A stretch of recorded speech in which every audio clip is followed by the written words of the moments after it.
آپ نے فرمایا کہ ایمان کی 60 سے کچھ اوپر شاخیں ہیں اور حیا شرم بھی ایمان کی ایک شاخ ہے، اور اللہ پاک کے اس فرمان کی تشریح کی نیکی یہی نہیں ہے کہ تم نماز میں اپنا منہ پورب یا پچھم کی طرف کر لو، بلکہ اصلی نیکی تو اس انسان کی ہے جو اللہ کی ذات و صفات پر یقین رکھے اور قیامت کو برحق مانے اور فرشتوں کے وجود پر ایمان لائے اور آسمان سے نازل ہونے والی کتاب کو سچا تسلیم کرے، اور جس قدر نبی رسول دنیا میں تشریف لائے ان سب کو سچا تسلیم کرے، اور وہ شخص مال دیتا ہو اللہ کی محبت میں اپنے حاجت مند رشتہ داروں کو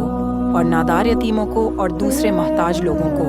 اور تنگ دست مسافروں کو اور لاچاری میں سوال کرنے والوں کو اور قیدی اور غلاموں کی گردن چھڑانے میں،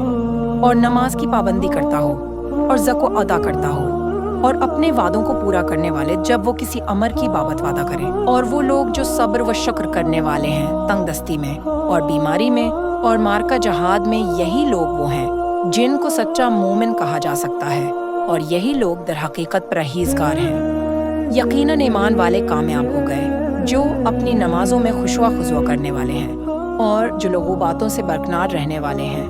اور وہ جو زکوٰۃ سے پاکیزگی حاصل کرنے والے ہیں، اور جو اپنی شرمگاہوں کی حفاظت کرنے والے ہیں، سوائے اپنی بیویوں اور لونڈیوں سے، کیونکہ ان کے ساتھ صحبت کرنے میں ان پر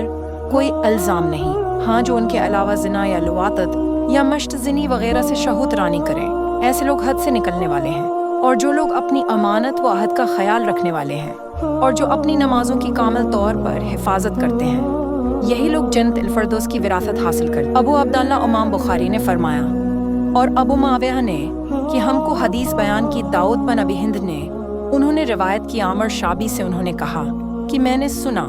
عبداللہ بن عمرو بن عاص سے وہ حدیث بیان کرتے ہیں۔